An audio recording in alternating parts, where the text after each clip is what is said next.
இயேசு கிறிஸ்துவின் இன்ப இனிய நாமத்தில் வாழ்த்துகிறோம்.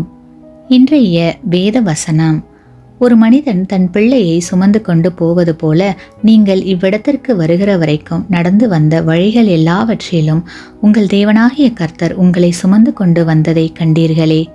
உபாகமம் 1:31.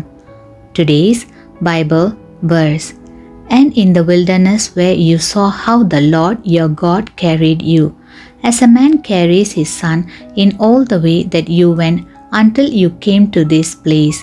Deuteronomy chapter 1 verse 31. ஒரு பக்தன் ஒரு கனவு கண்டான். கனவில் அவன் வாழ்நாட்கள் மணற்பகுதியாக காட்டப்பட்டது.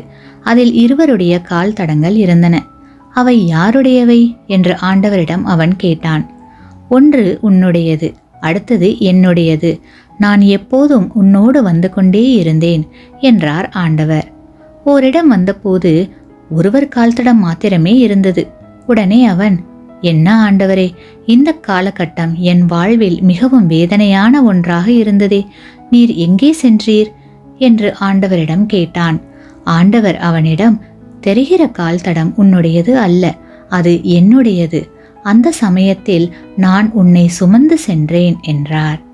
கிறிஸ்துவுக்குள் பிரியமானவர்களே, நம்முடைய தேவனாகிய கர்த்தர் நம்முடைய வேதனையான நேரங்களிலும் கஷ்டமான சூழ்நிலையிலும் நம்மை சுமந்து செல்ல ஆயத்தமாக இருக்கிறார். நாம் செய்ய வேண்டியது எல்லாம் தேவனுடைய திட்டத்திற்கு நம்மை ஒப்பு கொடுத்து அவர் மேல் நம்பிக்கையாய் இருக்கும் போது ஆண்டவர் நம்மை பத்திரமாய் சுமந்து சென்று அவைகளை கடக்கச் செய்வார். ஆமேன். நீங்கள் பெற்ற இந்த ஆசீர்வாதத்தை மற்றவர்களோடு பகிர்ந்து கொள்ளுங்கள்.